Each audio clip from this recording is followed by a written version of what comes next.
Nandito naman tayo sa isa sa mga malulupit nating leader, ano? Na grabe ito, guys. Sus, grabe. Sobra pa artista nito, guys. Kahit sino-sino hunihila nito, no? Ini-interview, nagpapa-interview, nagpapa-picture. So, yan, Coach Hans Itorma. Maestro, Coach, ano pong final words ninyo? Final word Doon sa mga final words na parang last day ko na. hindi, final words sa mga nagdududa pa kay Livgood. Guys, yung mga nagdududa, sorry, ilalabas ko lang kasi baka malulog. Pagdudahan niyo ang duda niyo. Hindi, normal yan. Normal yan kasi maraming factors kasi kung bakit ang tao nagdududa eh. Number one, loyalty. Lalo na kung medyo seloso ang kumpanya. Pero guys, ito yan. Sorry medyo ano pa sir. Kung nagdududa ka kay Livgood, no, hindi ka ba nagdududa sa buhay mo? Okay lang magduda ka kay Livgood pero dapat ang pagdudahan mo, yung sitwasyon mo. Ilang taon ka na po nagtatrabaho dyan, pero never mo kinwestiyon bakit yan ang sweldo mo. Ilang taon ka na dyan sa ginagawa mo, never mo kinwestiyon. Yung duda-duda lang yan. Now, eto lang. Si Livgood po is almost 1.1 million na globally. Sa Pilipinas, 180,000 na tayo. Tingin nyo hindi nag-isip yan? Tingin nyo hindi yan nagduda? Lahat po kami nagsimula sa duda, lalong-lalo na ako. Ang unang-unang pinagdudahan ko si Nixon. Pangalawang pinagdudahan ko, totoo ba yung pangako ng Koplan? But at the end of the day, sabi ko, kung hindi ko i-overcome yung doubt ko, forever doubtful ka, forever fearful ka, walang magbabago sa buhay mo. Tandaan mo guys, ang ino-offer sa'yo ni Livgood is the chance na mabago mo, no, yung buhay mo, na nakasanayan mo, yung buhay na pinamana sa'yo ng ninuno mo. So, instead na magduda ka, try mo lang. Try mo kayang pumasok, try mo kayang aralin, imbestigahan mo, laliman mo na investigasyon. Kasi at the end of the day, ang duda naman, resulta yan ng lack of knowledge. Baka hindi mo lang naunawaan. So tanungin mo si Coach Nixon, ano ba totoo sa about Livgood? Totoo ba talaga yan? Aralin mo. Kasi ako ganun din, puno-puno ako ng duda. Alam mo kung anong ginawa ko? Inaral ko. Nung lumalim na yung kaalaman ko, nawala ang duda. So, wag na natin patagalin. Dumadami na tayo. Sabi ko, palagi ko nga sinasabi, don't wait until 2028 because it's already too late. So kung gagawin mo to, decide now, aralin mo, pagsamasamahin natin, lakas natin, magtulong-tulong tayo para in the next coming 3 to 5 years, tayo naman magkaresulta. Tayo naman yung pinapalakpakan. Huwag na yung pinapalakpakan. Tayo naman yung nakakapagbigay sa pangarap ng ating pamilya. Okay? So guys, ang swerte nyo nga si Coach Nixon apply nyo Guys, wala po akong ibang nilandingan. Wala po akong ibang nilapitan kay Coach Nixon lang. Wow. Mag-isip-isip ka dyan. Si Coach Chan nga, sumama kay Coach Nixon, ikaw pa. Yun, no? Diba? So, kita-kits po tayo, tulong-tulong po tayo. No, wala po. Guys, tingnan mo yung mga tao na to. Ano to, binayaran ng kumpanya?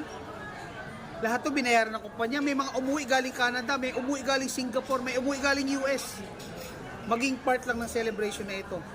So ano, manonood ka na lang? Bayag ka bang manonood ka na lang? Okay lang yan, maging loyal ka sa kumpanya mo, walang problema. Kasi si Livgood hindi naman seloso Dito kahit may iba kang ginagawa, okay lang. Kasi subscription business lang to Pero pag lumalim yung kaalaman mo rito at talagang tinrabaho mo si Livgood, I'm telling you, magugulat ka sa kayang ibigay niya. Okay? So, see you at the top. At huwag mo nang patagalin. Yun. Ayan, Coach. Bati mo na po sa inyong lahat. Yan. So, Coach Santi here. I am one of Diamond dito po sa Livgood under the team ng Dreammakers Worldwide. Today is our first year anniversary po dito sa Livgood at nandito po kami sa Vikings. No? Ito po yung aking message sa mga lahat ng mga tao na hindi pa po nag-Livgood. No? So, una-una, kapag papadaan sa wall mo ang video na ito, okay? At interesado ka mag-join sa Livgood, balikan niyo po yung may hawak ng cellphone. Okay? Balikan niyo po si Coach Nixon, ano po? At hindi po kayo magkakamali sa desisyon na gagawin po ninyo. Right? So, una, lahat po ng mga hindi maganda na experience po natin, yung mga compensation plan na ayaw natin sa mga previous network marketing, dito po sa Live Good, binago na. Kaya nga po sabi po ng aming CEO ay, it's time to make a change. So sa lahat ng mga nagsusuga pa, tingnan nyo na lang po yung mga nangyayari ngayon sa kumpanya nito. In just short period of time, no? Umabot na po kami sa grupo namin sa Greenmakers Worldwide ng more than 130,000 members. Grabe, 1 year pa lang po yan. Diba? At sa buong Live Good members, sa worldwide, no? Kami po ay 1 million na. Diba? Diyan pa lang po, kung isipin na natin mabuti, tingnan natin mabuti, there must be something in here sa Live Good. Bakit ito ang nangyayari at binibog ng mga tao? At number 1 ang trending company sa buong mundo. Ayan, tingnan nyo po yun at aralin nyo po muna mabuti. Kapag nakita nyo yung aming nakikita, maganda talaga yung sa Live Good din, mag-pay na po kayo. Kung po kaya pagpatagalin pa, balikan nyo na po yung mag-invite sa inyo, lalong-lalo na kapag mapadaan sa wall ninyo yung live video na ito ni Coach Nixon. Yun! Okay, see you at the top. God bless atin. Ayun, thank you kuya. Isa sa mga thank you, ayan. Isa sa mga kuya natin na nagiging successful na rin po sa sa Live Good, no. Ayan, may nakita ako. Ito, matindi rin ang istorya nito. Opo. Ito si Coach Diamond Jody Jorda. Ayan, Coach. Ano po yung final words po ninyo doon sa mga kasamahan natin sa industriya na hanggang ngayon hindi pa rin nagdesisyon na mag-Live Good. So ano po ninyo final message po sa kanila? Okay.